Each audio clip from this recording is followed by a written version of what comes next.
नानी जान की आदत थी किसी को घर से खाली हाथ न जाने देती। और तो और चिड़िया कौवा कुत्ते बिल्लियों तक की फिक्र करती कि कहीं कोई भूखा न रह जाए।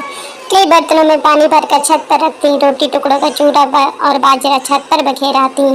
घर में रिज्क की फरवानी शायद इसी सबब से थी कि वो बांटने वाली थी तो देने वाले ने भी दूसरों का रिज्क उनके बर्तन में ला डाला था। वो अपनी नानी जान की कहानी बड़ी दिलजमे से सुना रही थी। आह भरते बोली पे दूसरा मरहला आया। नाना जान के इंतकाल के बाद इख्तियार दूसरों के हाथ में आया। दिल तंग क्या हुए कि रिस्क भी सिमटने लगा। मेहमानों की भी छान पटक हुई। हर शय में गिनती की जाने लगी। बरकत गोया इसी दम उठ गई। पड़ोस वालियाँ जो खाना पकाने में मदद किया करती तो जाते वक्त बच्चों के लिए भी साथ ले जाया करती, अब रोक दी गई। खाने वाले हाथ कम हुए तो रिस्क पर भी जैसे बंदिश होने लगी। चलता बढ़ता कारोबार ठप हो गया। लोग कहते जनती मियाँ बीवी थे, दिल की कशादगी भी वक्त रुखसत साथ ले गए। ये बात किसी को समझ ना आती थी। 2 और 2 4 का हिसाब लगाने वालों के लिए ऐसी बातें बहुत ऊपर की चीज़ हुआ करती हैं।